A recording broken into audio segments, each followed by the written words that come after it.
ذنبه متفق علیہ، یہ حدیث بخاری اور مسلم دونوں کی ہے۔ اب یہاں جو بات میں چاہتا ہوں کہ آپ پر واضح ہو جائے، اس حدیث میں دونوں چیزوں کو پیرلل لایا گیا، من قام رمضان من صام رمضان، پیرلل، بالکل متوازی، ہم وزن اعتبار سے، من صام رمضان ایمانا واحتسابا غفر له ما تقدم من ذنبه، من قام رمضان ایمانا واحتسابا غفر له ما تقدم من ذنبه۔ اب سوال پیدا ہوتا ہے قیام اللیل سے مراد کیا ہے؟ یہاں پہ میں تراویح کی کا جو پس منظر ہے وہ بیان کر دینا چاہتا ہوں۔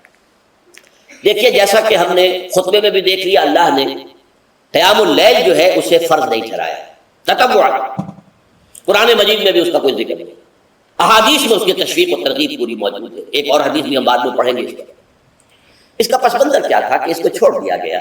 اب ظاہر بات ہے مسلمانوں میں کمزور بھی ہیں، مسلمانوں میں وہ مزدوری کرنے والے بھی ہیں، روزہ تو فرض ہے ان پر، چاہے مئی کا مہینہ ہے اور گندم کاٹنی ہے، روزہ تو پھر بھی رکھنا ہوگا، یہ سب کچھ، لیکن یہ کہ رات کو پھر کھڑے رہنا ان کے لیے جاگنا ممکن نہیں، لہذا ان کے اوپر یہ چیز فرض نہیں۔ حضور نے تراویح کی نماز یا قیام اللیل نہ اسے فرض قرار دیا، نہ اس کے بعد جماعت کوئی اہتمام کیا مستقل، صرف 3 راتیں آپ نے جماعت کروائی ہے، اس میں 8 رکعتیں آپ نے پڑھی ہیں کہ جو آپ کا معمول تھا تہجد کا وہ پڑھی، اور تہجد کے وقت ہی جماعت کرائی ہے۔ یہ ہے وہ حدیث۔ اس کے علاوہ کسی نماز تراویح جو ہے جو ہم پڑھتے ہیں 20 رکعتیں عشاء کے ساتھ متصل، اس کا کوئی ذکر نہ دور نبوی میں ہے نہ دور صدیق اکبر میں ہے، یہ دور حضرت عمر کی خلافت میں ہوا ہے، اور ہم نہیں کہہ سکتے کتنے سال کے بعد ہوا ہے۔ حضرت عمر رضی اللہ تعالیٰ عنہ کی خلافت کا دور جو ہے وہ تو 10 برس ہے، ہو سکتا ہے 5 برس کے بعد ہوا ہو، 6 برس کے بعد ہوا ہو، 12 ہوا ہے ان کے عہد۔ حضرت عمر ایک مرتبہ مسجد میں داخل ہوئے، مسجد نبوی میں، تو دیکھا کہ کچھ لوگ 8 10 12 جو ہیں وہ ایک جو ہے حافظ کے پیچھے کھڑے ہوئے اور قرآن سن رہے ہیں، کچھ دوسرے کونے میں کھڑے ہیں، کچھ کہیں اور کھڑے ہیں، مختلف جماعتیں ہو رہی ہیں۔ تو انہوں نے سوچا کہ کیوں نہ ان سب کو ایک امام کے پیچھے جمع کر دیا جائے، اور اس کے لیے لوگوں کی سہولت کے لیے عشاء کے ساتھ متصل رکھ دیا جائے، اس لیے کہ تہجد کے وقت اٹھنا جو ہے وہ ہر کس و ناقص کا کام نہیں ہے، کہ عشاء کے بعد اگر تھوڑا سا اضافی وقت ہو صرف تو یہ ہر شخص کر لے گا، مزدور بھی کر لے گا۔ لہذا آپ نے یہ نظام تجویز فرمایا کہ عشاء کے متصل بعد 20 رکعت نماز پڑھی جائے اور ایک امام کے پیچھے پڑھی جائے۔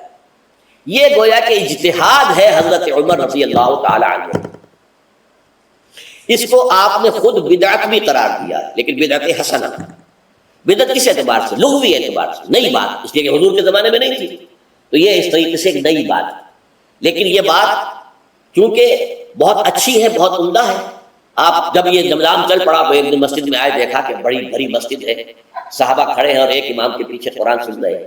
آپ نے فرمایا نعم البدعۃ ھذہ، یہ جو ہم نے نئی بات شروع کی ہے یہ بہت اچھی ہے، بہت عمدہ ہے۔ اب یہاں سے فرق واقع ہو گیا، ایک تو اہل تشیع جو ہے وہ تو ویسے ہی حضرت عمر سے بہت دشمنی رکھتے ہیں، عناد رکھتے ہیں، تو حضرت عمر کے اجتہادات سے انہیں نفرت ہے، انہیں دوری ہے، چاہے وہ کوئی سا بھی حضرت عمر کا اجتہاد۔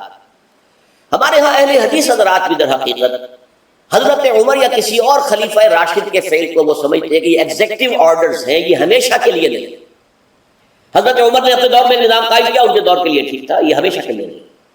ہمیشہ کے لیے وہ 8 ہی رکعتوں کے قائل ہیں، وہ تہجد والے، لیکن اس میں بہرحال انہوں نے بھی خود یہ اضافہ کیا ہے کہ وہ 8 رکعتیں وہ عشاء کے ساتھ متصل پڑھتے ہیں، تہجد کے وقت تو نہیں پڑھتے۔ اور حضور نے تو صرف 3 روز جو ہے وہ کرائی تھی جماعت، وہ لوگ 30 دن یا 29 دن پڑھ رہے ہیں، تو اضافہ تو انہوں نے بھی کر دیا، تو نظام میں تبدیلی تو ہو گئی۔ لیکن اہل سنت جو کہلاتے ہیں، ہمارے جو 4 جو ہیں، جو ہمارے مسلک ہیں، حنفی، مالکی، شافعی، حنبلی، ان کا اتفاق ہے اس پر حضرت عمر کا، کیونکہ ان کے سامنے اصول یہ ہے کہ حضور نے فرمایا علیکم بسنتی وسنت الخلفاء الراشدین المہدیین، تم پر لازم ہے کہ میری سنت کو پکڑو مضبوطی کے ساتھ، اور میرے خلفائے راشدین مہدیین جو ہیں ان کی سنت کو پکڑو۔ اس اصول سے یہ چاروں فقہیں جو ہیں حضرت عمر کے اجتہادات جو ہیں ان کو بھی پابندی سمجھتے ہیں کہ تمام عمر کے لیے، قیامت تک کے لیے امت مسلمہ پر ان کی پیروی لازم ہے، لہذا اس میں اجماع ہے۔ اور یہاں تک کہ یہ سب سے آخری جو اس میں مسلک پیدا ہوا ہے زمانی اعتبار سے، سب سے پہلے مسلک جو ہے حنفی پیدا ہوا ہے، پھر مالکی پیدا ہوا ہے، پھر شافعی پیدا ہوا ہے، اور پھر حنبلی آخری۔ اور امام احمد بن حنبل بہت بڑے محدث تھے، مسند احمد ابن حنبل جو ہے وہ بہت بڑی کتاب ہے، بہت اہم کتاب ہے، جامع کتاب ہے، تو ان کے ہاں بھی 20 رکعتیں ہیں۔ چنانچہ حرمین شریفین میں، سعودی عرب میں، مکے اور مدینہ منورہ میں جو نماز تراویح ہوتی ہے اس کی 20 رکعتیں ہیں، لیکن اہل حدیث حضرات جو ہے وہ اس 8 کے اوپر اتفاق کرتے ہیں۔ بہرحال یہ ایک اختلاف ہے جو میں نے اس کا پس منظر بیان کر دیا، لیکن اس 20 رکعت نماز سے ادا کرنے سے جو کہ زیادہ سے زیادہ 50 منٹ یا 1 گھنٹہ لگتا ہے، اس سے وہ قیام اللیل کا حق ادا نہیں ہوتا۔ قیام اللیل کا تو کچھ اور ہی تقاضا ہے۔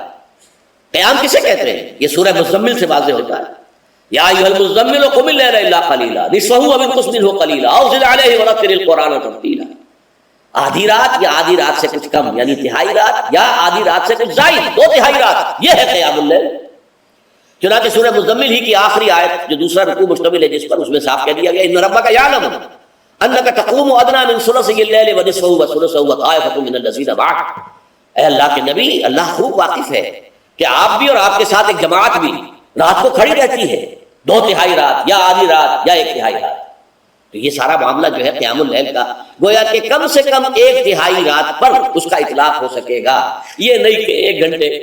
اب کس کے ذمن میں دیکھیے حدیث پڑھیے، تیسری حدیث ہے عن عبداللہ ابن عمرو بن العاص رضی اللہ تعالیٰ عنہ۔ یہ وہی عبداللہ ابن عمرو ہے جن کی میں نے آپ کو حدیث پہلے سنائی ہے۔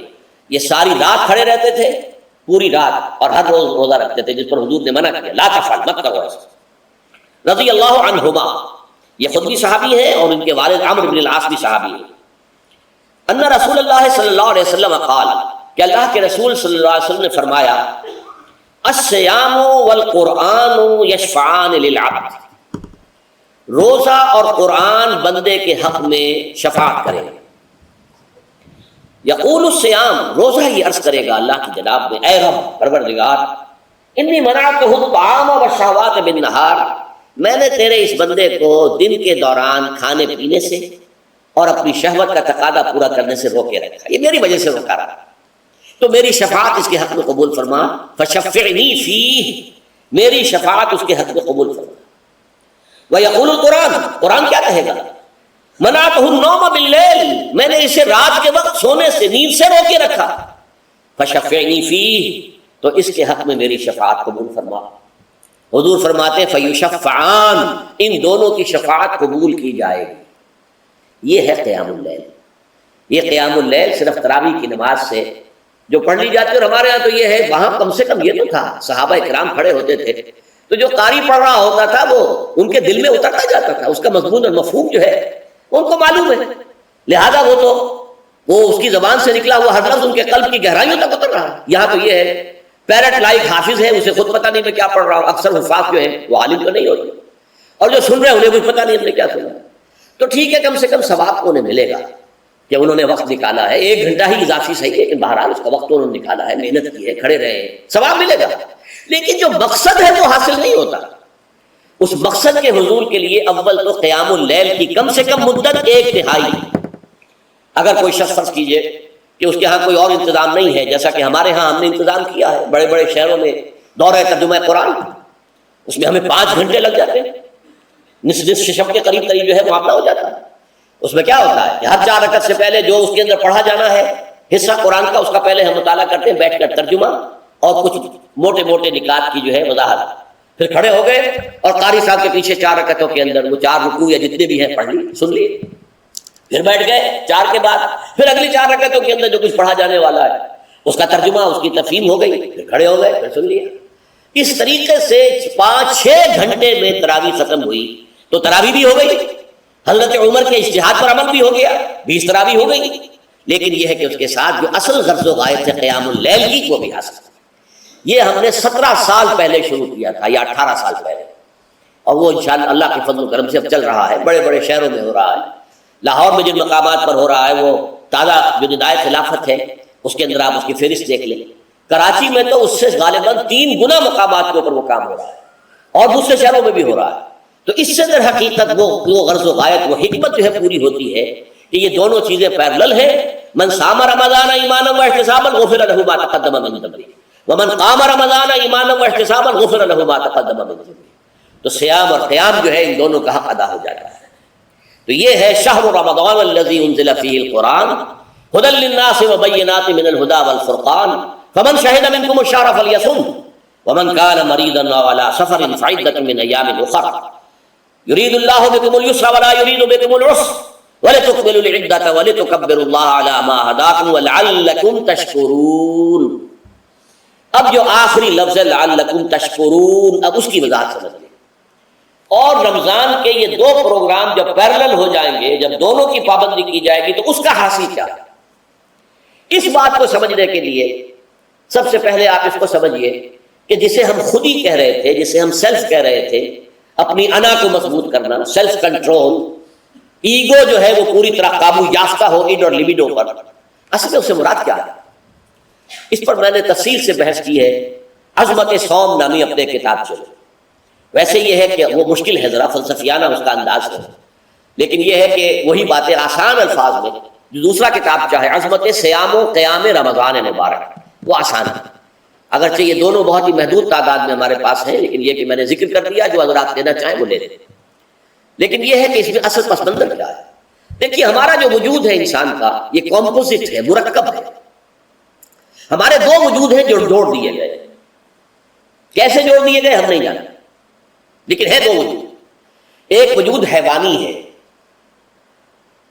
میں نے عرض کیا تھا پہلے ہی، ہر انسان ایک حیوان بھی ہے مکمل، سارے حیوانی تقاضے ہمارے اندر بھی. لیکن حیوان اور انسان میں بنیادی فرق یہ ہے کہ انسان کا جو اصل وجود ہے وہ روحانی ہے. اس روحانی وجود کی وجہ سے انسان کا وہ مقام ہوا کہ تمام فرشتوں کو اس کو سجدہ کرنے کا حکم دیا گیا. فَإِذَا سَوَّيْتُهُ وَنَفَخْتُ فِيهِ مِن رُوحِي فَقَعُوا لَهُ سَاجِدِينَ.